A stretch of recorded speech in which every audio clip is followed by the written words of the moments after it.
And these honestly look more like rocks to me, but they're, what do you have here? What are you Well, studying? this actually is not a bone. These are You guys hear fragments it all right? of a Triceratops horn. Okay. In 2012, the Creation Research Society sponsored Mark Armitage and I to go to the Hell Creek Formation in Montana, which is a very popular place for All the way finding up. dinosaur Okay. bones. And we instead dug out a Triceratops brow horn. Now, it's just in crumbled pieces now, so we can't really, put it together and show you a horn.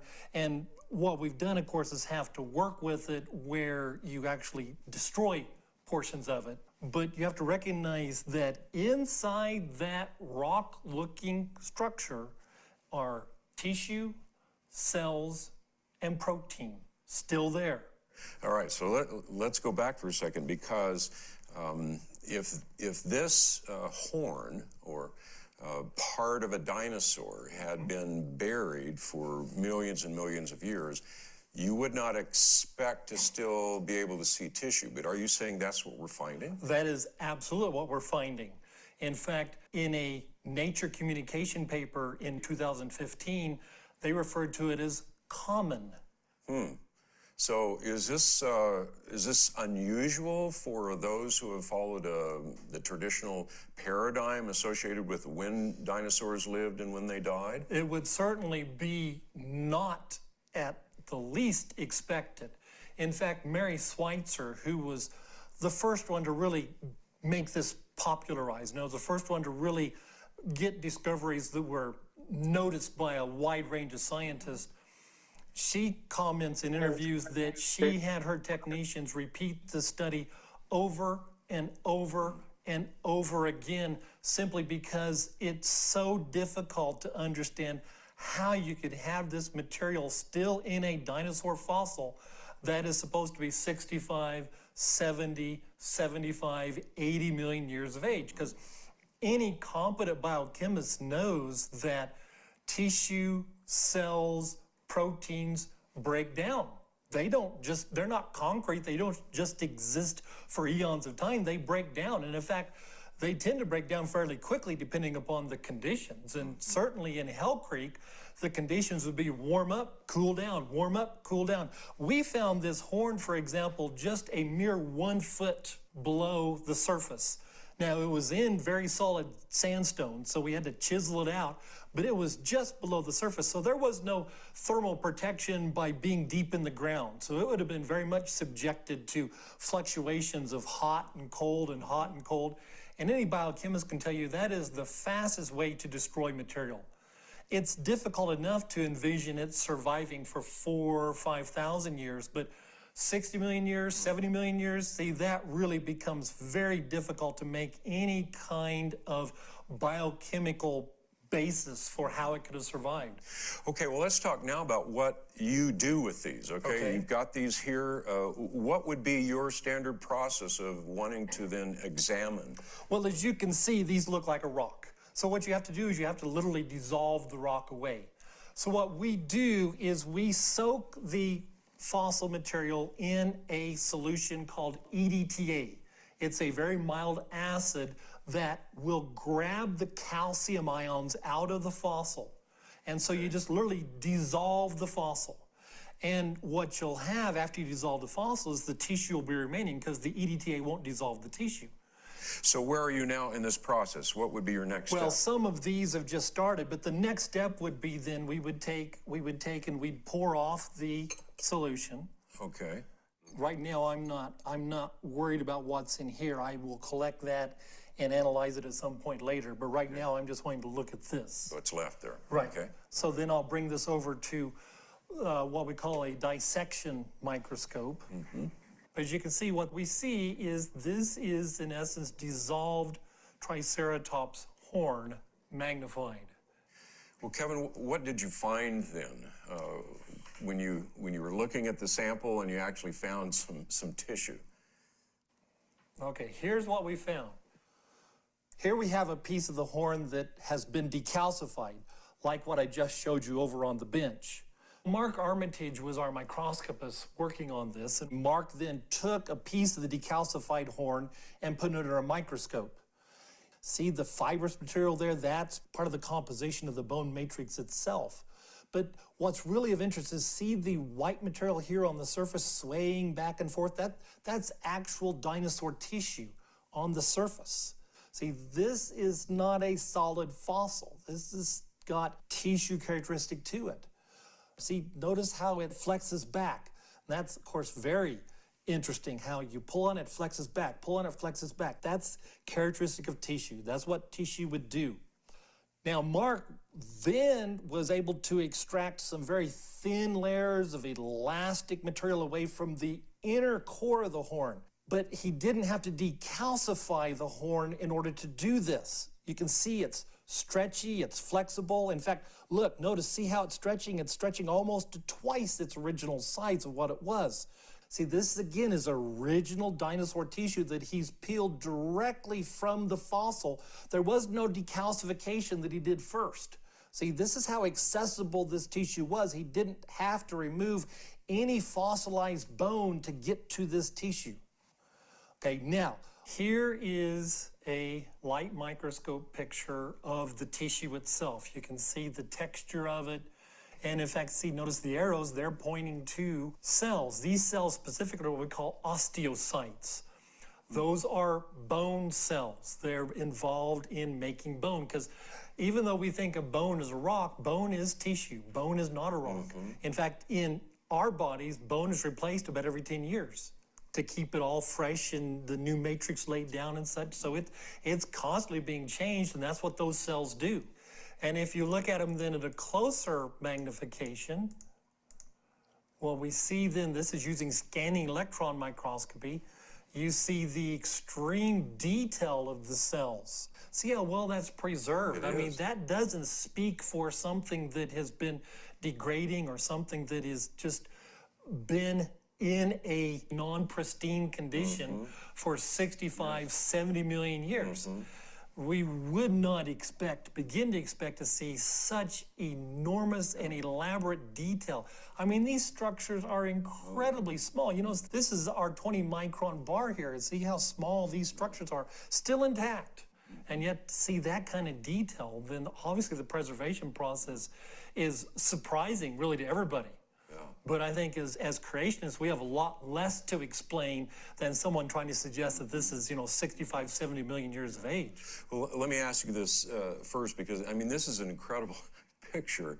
And I just want to make sure we're not looking at fossilized material here, fossilized tissue. This that's been replaced by calcium. These are the cells. These are real cells. Correct. Well, Kevin, I understand you published all of this work. Yes, is that right? This work has been published. We've actually made the cover of American Laboratory. We also published in a journal called ACTA Histochemica, and that's a more technical article. It goes through and explains then what we did, how we processed the horn, and then, of course, draws some conclusions from that. Particularly the conclusions are that even though it's a horn, which is different from a bone, it still had tissue. Even though it was wet when we pulled it out of the ground, it had what we call matrix, which is another word for mud. It still had tissue, so just a different specimen than what had been analyzed before. No one had done a horn before. Now we start getting closer, and what you're going to see then is you're going to see little pieces of tissue there, and that's what you're going to pick off and then put under the higher powered microscope. Okay? And then under the higher powered microscope, see, now we look at the tissue itself, and there's the cells. See, and then there's another and like I say, those are very specific osteocytes. Now, those osteocytes have a very unique structure. Okay, now we're coming into some of the texture of the horn itself, and see, this would be a blood vessel. And if you look, see, this is dissolved away. This would be the interior of the horn, and you can see all the detail that'd be left in there after you take the calcium away. And then there, of course, is an osteocyte. So that has to have shaken up the scientific community. What's been the response of all of this? The initial response, when Dr. Schweitzer first published her work which is what became very popularized in 2005, it generated a lot of response that previous papers had not generated. And there's kind of a question of exactly why it generated so much response. But in 2005, her paper was published in the journal Science, which is a very broad distributed journal, very highly respected journal. Color pictures, you can't minimize the impact of color pictures. So you had people that would be more biochemistry and biology backgrounds that maybe for the first time paid attention to this. So that generated, I think, some not only publicity for it, but certainly some controversy. And so initially, some of the reaction was rejection. Oh, it's contamination. That's not really dinosaur. It's microscopic artifact. It's bacteria, because bacteria can look kind of strange sometimes. So you had a lot of proposals of what it could be. And to her credit, Dr. Schweitzer did more work, which is what science is. She did more analytical work, dug deeper. They began to find protein. You break open some of these cells. You look at the matrix these cells are attached to, and they're protein. Particularly one of the common proteins they found is called collagen. Now, collagen is the most common protein in any vertebrate. Vertebrate meaning those animals that have spinal columns. Collagen is the most dominant protein. It's a hardy protein. But there was no reason based on any kind of biochemistry known about collagen, any kind of biochemistry of how collagen degrades. There was no reason to think that collagen could naturally, easily survive for 65, 70 million years. And all of that research, did it lead towards the conclusion that it's not bacteria, it's not something that It very invaded much it? did, right. That you can dismiss the bacteria idea, you can dismiss the contamination idea. It is real dinosaur tissue, real dinosaur cells, and real dinosaur protein. Okay, so once that is understood, Yes. then what happens? Now, this is shaking it up, I guess. That becomes part of the controversy because clearly you're now faced with how could you explain the survival of this, the pristine survival of this, not only for so long, but in very unpristine conditions. There's nothing pristine about Hell Creek, Montana, for example. It's not permafrost. It's not like these were in a deep freeze for millions of years. Like we mentioned before, the temperature fluctuations, water. Water will degrade proteins. When we pulled the horn out of the ground, it had water underneath it just from the seepage of rainwater. That's why when we first dug the horn out, we thought, there's nothing going to be in there. And there was. So these are not dry. They're not sealed in some kind of, stainless steel vault. They're subjected to all kinds of conditions that would degrade this stuff. And so then the controversy has been, how do you explain it? And if you read some of the literature, there's almost like desperation of, would you guys please explain this? Because they recognized what the implications of this could be. Now, some people would claim, well, it means nothing because we know how old they are, and therefore it just means it survived somehow, big deal. But how do you know how old they are? Well, you used supposed methods of dating. Well, this is a method of dating. The tissue itself can't be discounted as part of a method of dating. So why do you say that doesn't count, but this does count? Well, it's all the paradigm drives your conclusions. The paradigm is it has to be old. Therefore, methods that give us an old fossil are what we choose. Something that doesn't give us an old fossil, like tissue, we have to reject or explain away. And the big push at the moment is to explain it away, to come up with some explanation of how the tissue survived. There are several ideas out there. The most popular one at the moment is the one that Mary Schweitzer herself has proposed, where she proposed that in red blood cells, you have hemoglobin, which of course is composed of iron, which is what then attracts and binds the oxygen, so that the hemoglobin in the red blood cell can transport the oxygen around in the body. Okay, what she's proposed is that upon the death of the animal, the red blood cells ruptured and they released the hemoglobin, which released the iron. In biological systems, iron can catalyze what's called a Fenton reaction. And this reaction, in essence, just causes proteins, for example, to cross-link. So it causes reactions of proteins so that they actually become more resistant. So in this cross-linked state, Microbes don't degrade them as fast. Enzymes don't degrade them as fast. They just simply don't compose as fast. And so she proposes that then explains how they could have lasted millions of years. We reject what she's at least proposed so far because we would say, first off, Fenton reactions are also going to leave signatures. They're going to leave signatures in how they're going to change the chemical state of certain amino acids. And in the protein analysis that's been done of like the collagen, for example, those amino acids in that protein don't have that altered chemical state that you would expect from a Fenton reaction. See, so we're not seeing the footprints that we would expect to see if these reactions were actually causing these massive changes to the proteins that were causing them to be preserved better. We would also say that the models themselves that have been studied take some of this into account. You know, the collagen models, they take into account some of the physical changes that are going to occur to collagen that you would say may make it more resistant to degradation.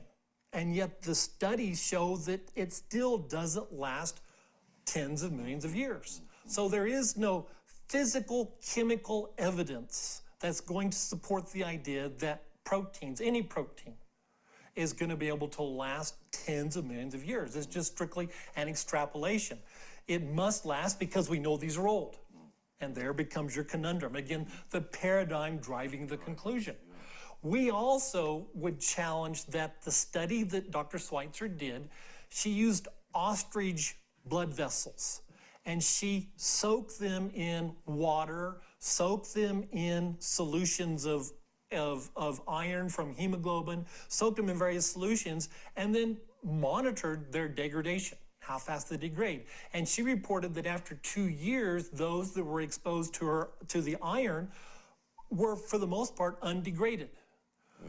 But first, 2 years at a steady temperature doesn't extrapolate to 65 million years at an unsteady temperature. Second, any technician can tell you that we take great pains in laboratories to preserve cells, to preserve protein, to preserve tissue. We freeze it. We deep freeze it. We freeze it, minus 200 degrees in liquid nitrogen. You don't leave it out. You don't expose it to water. You don't expose it to all the things that, in all honesty, these fossils tended to be exposed to because everybody knows that accelerates degradation. So in the normal sense, even someone who holds to a very recent creation, that would lead you to believe that this shouldn't be here either, right? Because even for several thousands of years, you wouldn't expect that. It certainly would not be your first prediction. Even from a creationist position, we know full well that these fossils are exposed to ground level radiation. In fact, you could take almost any dinosaur fossil and put a Geiger counter against it and it'll light it up because they've absorbed radiation. So even for 4,000 years, we say, wow, that's still quite a challenge to think they'd absorb radiation and still. So how are you going to explain 65 million years of exposure to this radiation? And Dr. Schweitzer's iron preservation model doesn't account for that. So as a microbiologist, when you look at this, the two major paradigms that we have before us, and even though this is surprising, there is a paradigm between these two that better fits the evidence than the other. I think we understand enough about the process and enough about tissue itself to recognize that the more clear, parsimonious, if you will, the simplest explanation is simply that the fossils aren't as old as they're being claimed to be.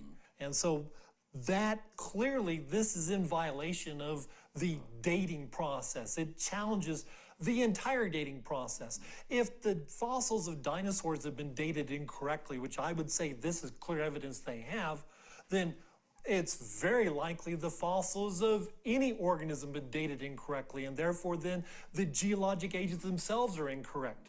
And we have to go back and recognize that they use evolution as their control, if you will. It's the filter. If I don't get a date that fits what evolution expects, then the date is rejected. It doesn't make a difference what the date is. It doesn't make a difference how you came about getting the date. If it doesn't fit the filter of evolution, if it doesn't fit what we need, if you have something that's out of the Jurassic, but it's dated at 300 million years, that can't be right. Therefore, it's automatically tossed out. Why can't it be right? Because we have, in evolutionary assumptions, determined that organisms that lived during the period of the Jurassic are this old. And so it sets then the interpretation for everything. When you have problems like the soft tissue, you either have to reject the entire dating process or you have to reject the soft tissue. You know, you really can't have both. They're trying to have both, but it clearly is one or the other. You know, either the fossils aren't as old as we think they are, or there's some mysterious, unknown, magical process that preserves them, or which is more scientific. What we know today, the tissue can't last that long, therefore the fossils can't be that old, regardless of what other dating methods you claim you've used.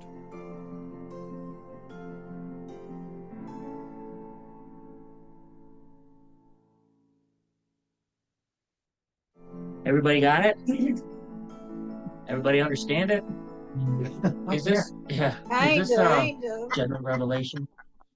That general, yeah, that would be general. revelation. This is all general revelation, Well, right? Pretty special, isn't It is pretty special, yeah.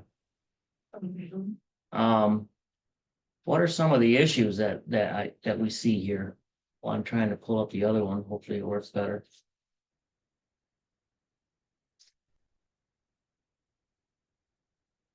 What is he actually saying here? All people that believe in evolution, no matter what scientific data you can prove them wrong, they're not accepted. If they throw it out, Yeah. right? Right. So you bring up God to anybody in today's society, what are they gonna do? Throw it out. I don't believe it. It's their presupposition. Presupposition.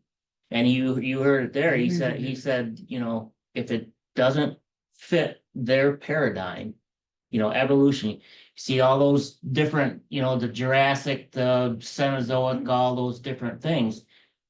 We as creation, I'm gonna count myself as a creation scientist. The scientist, Okay, not well. Stretch on the It is a stretch, but I do have a mind, and I do listen to these a lot. That's just basically levels of where the flood covered the earth. So in one of these, when we get to the fossil parts more, he says that they see duck-billed dinosaurs that were buried down in the early ones. The Paleozoic is the same exact animal that was they don't see any, you know, in that one paradigm, in the evolution paradigm, that they would say that there would be, you know, a succession of different ones, so it would be a different duck-billed platypus or whatever it was. It would be a different one than up there, but the guy says it's the same. We dig it out, the bones and stuff, it's the exact same, that even though it's in this one down here. We're talking millions of years without evolution. Yeah, Impossible. it can't be. It can't be. So let's throw it out. Yeah, right. You know, it's just not right, Didn't happen. because it's in that section, it's gotta be this old. But they were all buried within the same year in our paradigm. Because that's how long the earth or the flood remained, was 1 year. So, you know, that's enough. I'll get off my soapbox now. See, am I sharing this correct? Still sharing? Rondi, yell at me if I can't hear this.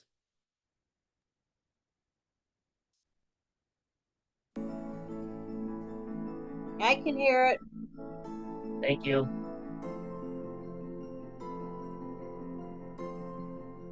Kevin, it seems what you're describing here is that there is a large part of the scientific community that is in kind of a desperate attempt here to preserve age. But here it seems that we have evidence that, at least to me, and of course, I'm not a microbiologist, but I think most people would say, well, that just seems reasonable to think that maybe these are not that old. But it seems like there's a desperate attempt to hang on to a lot of time. Why is that? Time is the critical component for evolution. If you're going to say that a simple cellular system became a multicellular system that then became fish, and the fish then jumped up on land and grew legs and started breathing air, and then that creature grew feathers and wings and started flying. So if you give us time, we'll claim to account for all of this massive change of organisms, but we got to have the time.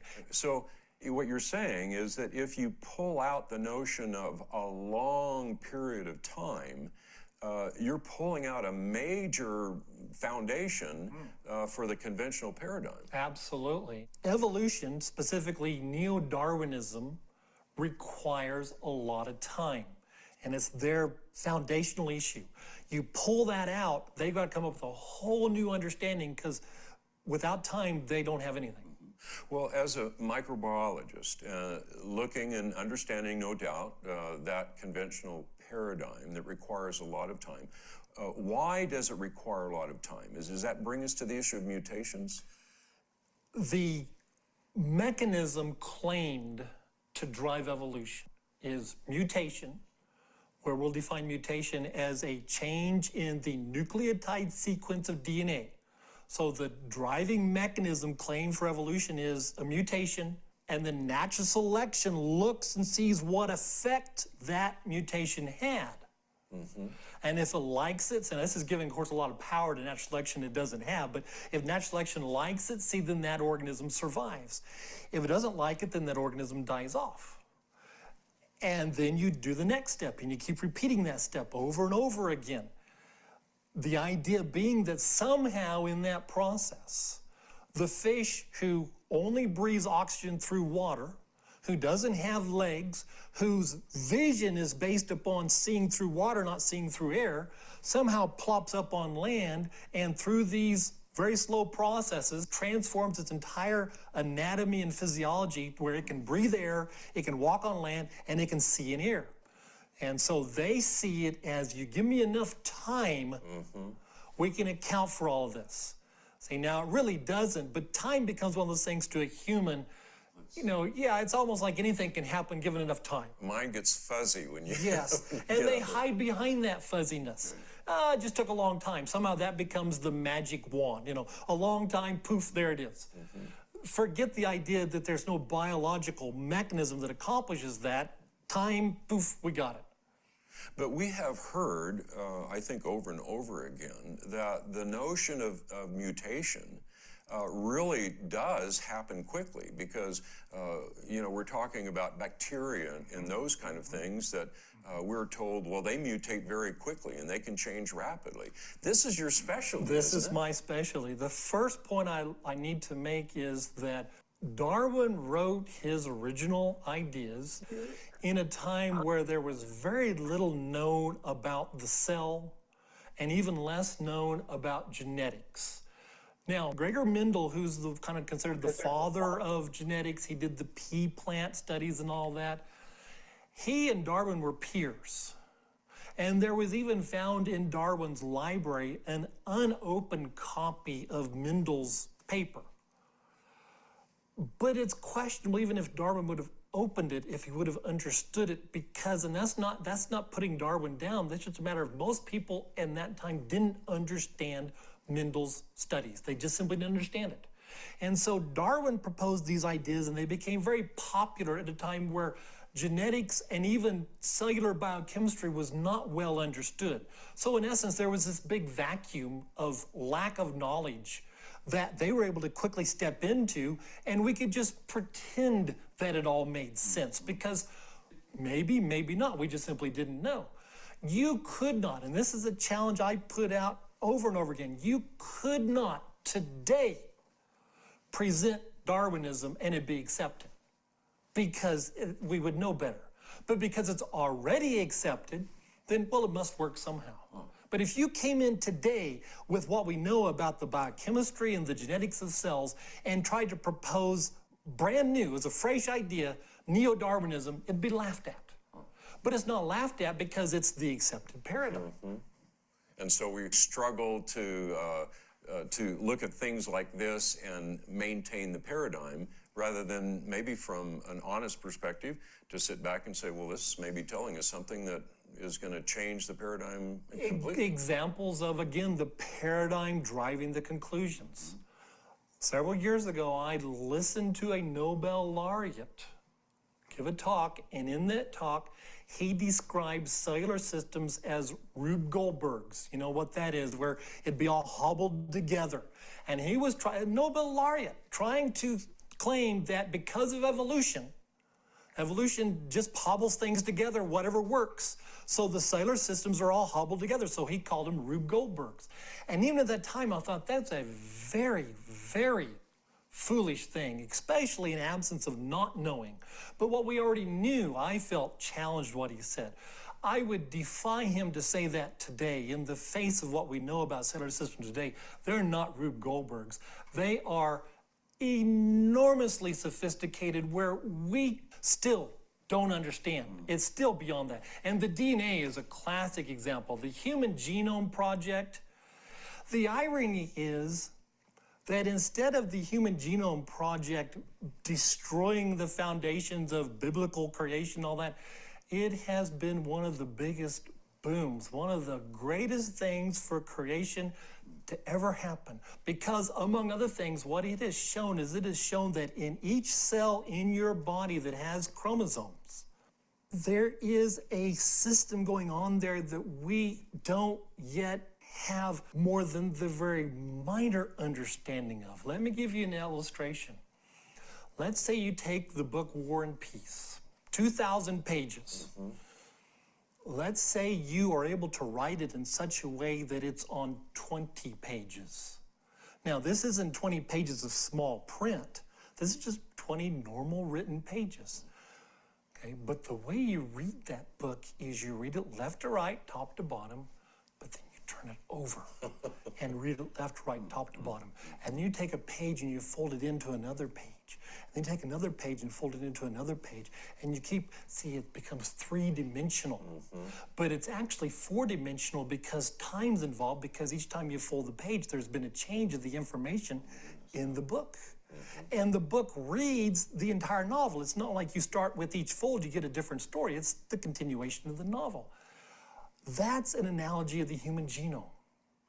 And so the question is, would we know how to read that book? I wouldn't know how to read that book. Would we even have a clue how to write that book? Of course not. And yet that book's been written. It's called the Human Genome. Now, you cannot tell me in rational terms that a process that relies on mutation and natural selection could write that book. Don't even begin to pretend that I'm going to buy into that. It doesn't make any rational sense whatsoever. Evolution can't account for this. The human genome has gone so far beyond evolution now that they're just stumbling in the dark. And I'll get people to write me, what about this and what about that? Well, you don't know what you're talking about. You don't understand mutations. I spent 20 years studying mutations. Say, I was talking to a gentleman just the other day, and I said, well, beneficial mutations, we define a beneficial mutation as a mutation that provides a benefit to the organism. In other words, I'm now resistant to the antibiotic, which is beneficial if that antibiotic's around, okay? As a human, I like to drink milk, okay? I have a mutation in me that allows me to drink milk. It's a mutation. Oh, is that right? To me, it's beneficial, but it's still a mutation. So if you look just at beneficial mutations, which is what evolutionists love to look at, beneficial, beneficial, beneficial, and I say, but that's really irrelevant. What's happening at the genetic level? That's the key. It's not whether it's beneficial or not beneficial, it's what's happening genetically. And what we see, for example, with antibiotic resistance. Antibiotic resistance comes by one of two ways for the most part. You have a vector come into the organism, which is bringing in some kind of gene that makes it resistant. Okay, well, that vector already exists. You're not introducing anything new into biology, it's already there. So that doesn't account for the origin of anything, it just counts for how it moves around, okay? the key thing then becomes mutations. That's why evolution is mutation and natural selection. Because if you do change the sequence, that has the potential to give you a whole new genetic component, a whole new genetic activity. But when we look at mutations that cause antibiotic resistance in bacteria, what they are is mutations that eliminate transport proteins, eliminate enzyme activities, eliminate functionality of certain proteins, eliminate, reduce, cut down, eliminate. See, is there a trend here? Okay. With lactose utilization in a human. The reason I can drink milk is because the normal regulatory system that shuts down the gene that makes the enzyme so you can digest lactose, when you move through puberty, that gene gets shut down. If you have the mutation, that blocks the shutting down. But what have you done? What you've done is you've eliminated a pre-existing system. There are people that are actually resistant to HIV. Do you know how they're resistant to HIV? They are missing the key protein the HIV virus binds to. And if the virus can't bind, it can't infect. Now, if you're exposed to HIV, that'd be pretty beneficial mutation, right? Sure. But what's it caused by? It's caused by loss of a pre-existing protein. And so what we see, and I can go on and on, what we see is repeatedly what the evolutionist community does is they offer example after example after example of what they claim, here's how evolution works. No, it's not. Because what you're doing is you're taking pre-existing systems and knocking them out or reducing them. You're not explaining how they evolved to begin with. It's the analogy of if you have a house, and in your house you have the dining room and a wall and then your recreation room. And your wife, being, you know, the big socialite that she is, she wants a bigger dining room to entertain her parties. Well, you have a choice. I can keep my rec room or I can knock at that wall and get a bigger dining room. Well, you know, everybody knows happy wife is a happy home. So you knock out the inner wall and they have a bigger dining room. And it's beneficial because she's happy. But don't tell a carpenter that how you built the house was by knocking out a wall. But that's what evolutionists do repeatedly is they give you an illustration of knocking out a wall, and this is how the house was built.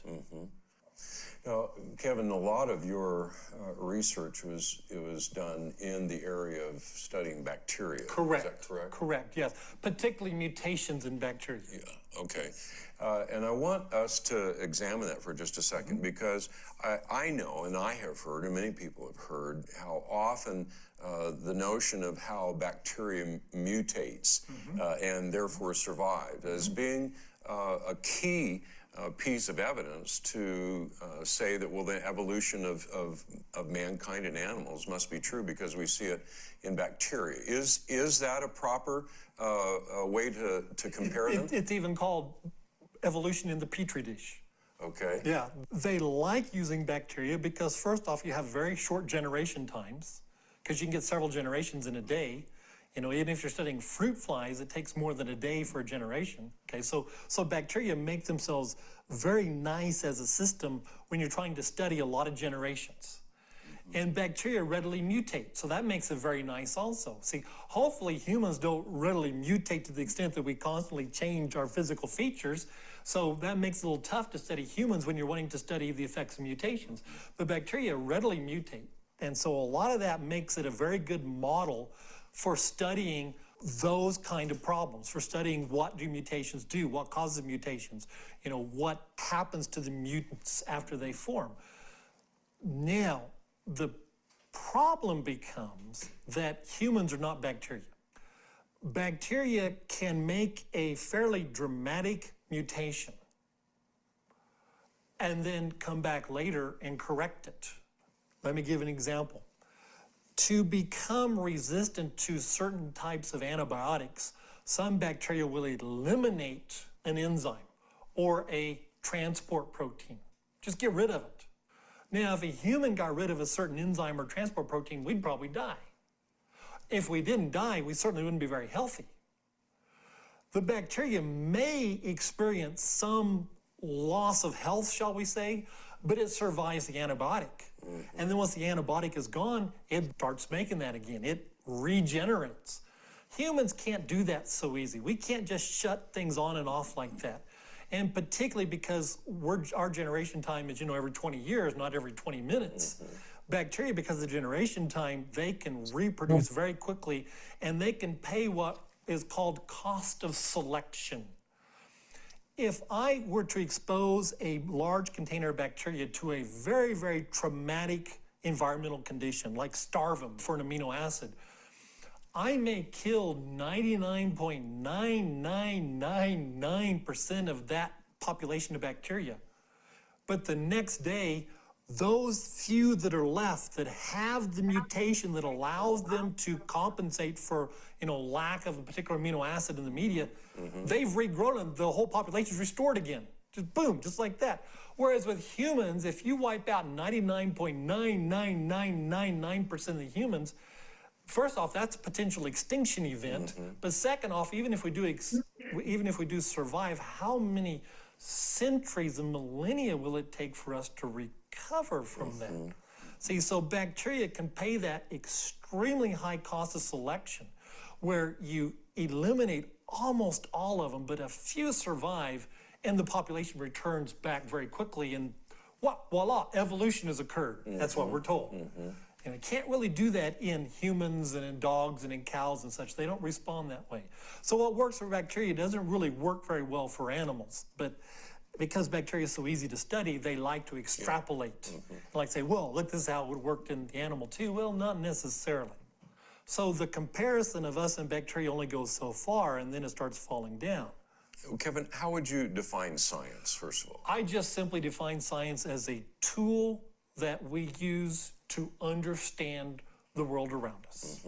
And it's just simply a tool. Now, within science, there's obviously a certain methodology, but science itself is just a general approach that's used to try to understand, what's happening, understand what do we see here, understand what is it that causes thunder, what is it that causes earthquakes, what is it that causes you to be sick.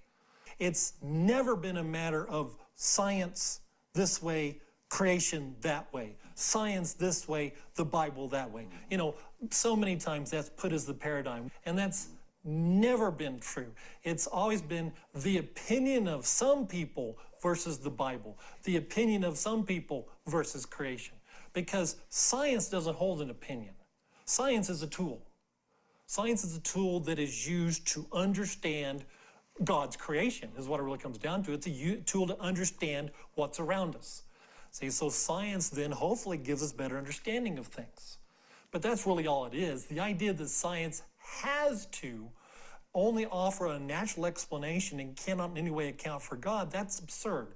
That is a definition intended for their very purpose of eliminating God. And I would challenge people that would consider themselves Christians and evolutionists, sometimes known as theistic evolutionists. I would challenge them to consider that evolution as an official scientific idea, as in what's in the literature, what's in the textbooks, what's talked about at scientific meetings. Is God ever in any of that? Of course not. Evolution is viewed as kicking God out. So as a Christian, why would I ever be attracted to something that prides itself on kicking God out? And theistic evolution is considered no more scientific in the scientific circles than creation is, because it involves God. Evolution claims it doesn't need God. Okay? God certainly doesn't need evolution. So why would you try to mix the two? I don't know why you would.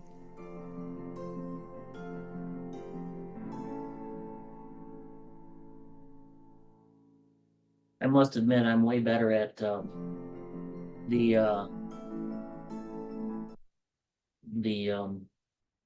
making of the Grand Canyon. I'm more of a earth science, that kind of stuff.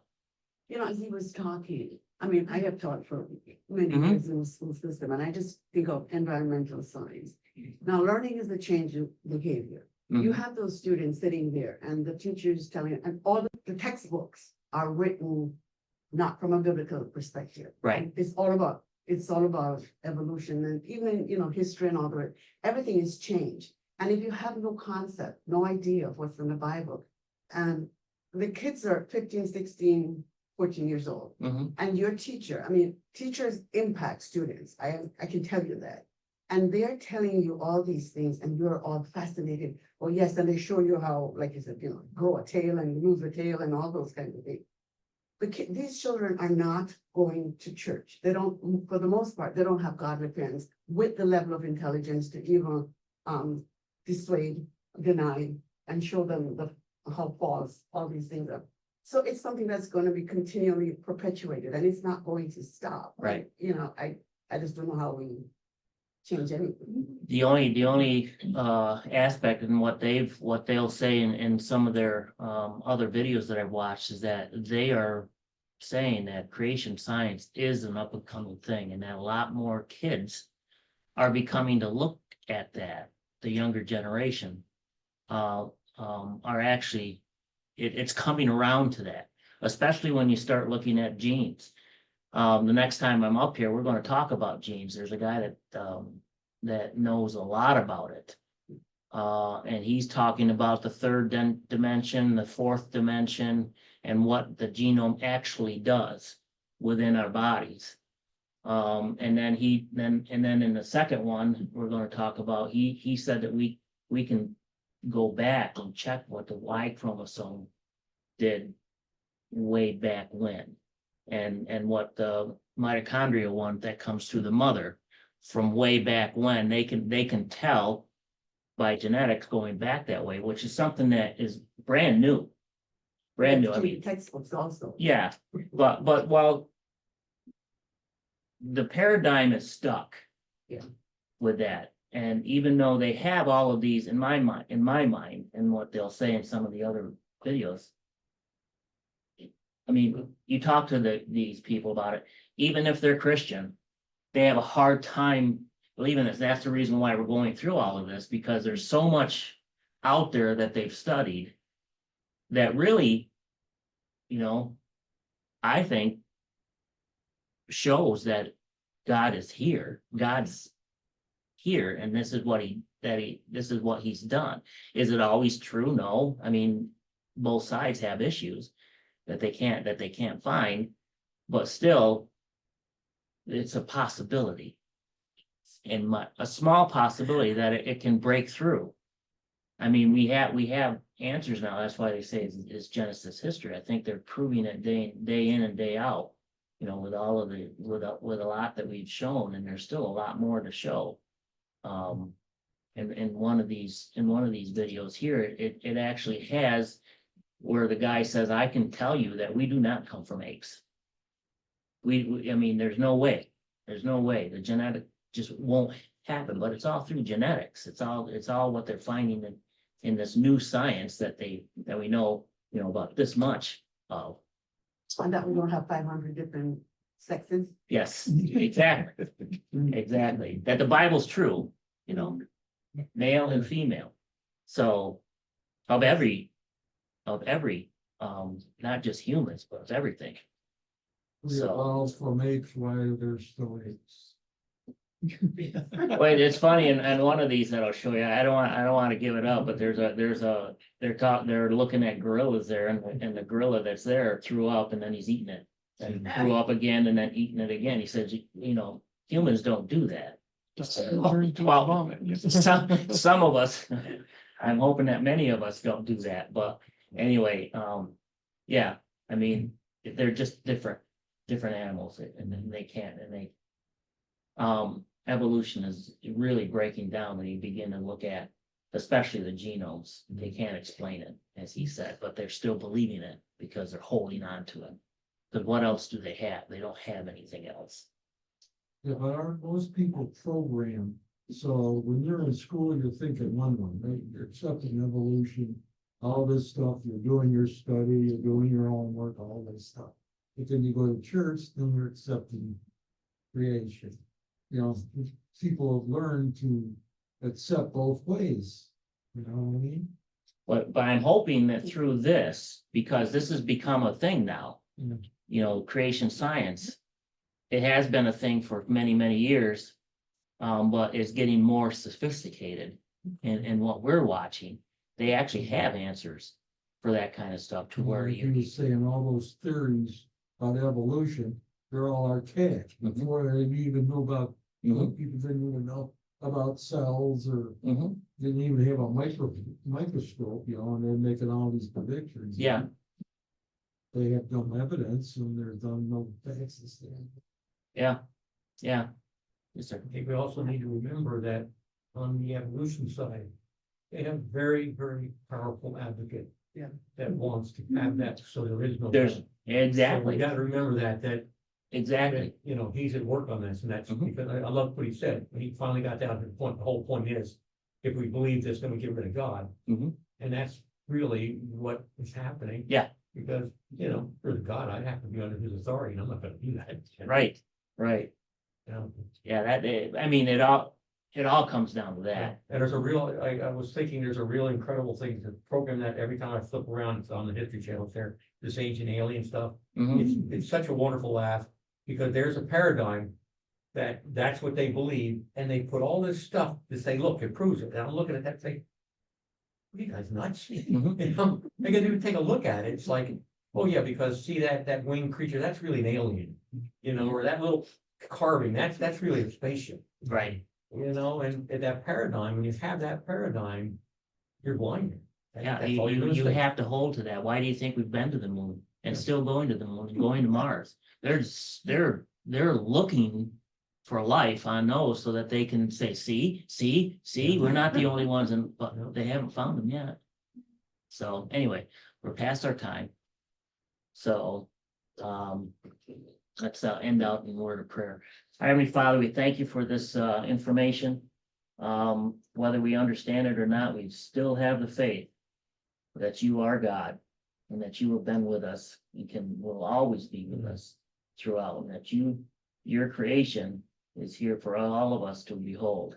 And we have no excuse for not believing that you did the creation and that you brought us through the flood, and that you are who you say you are.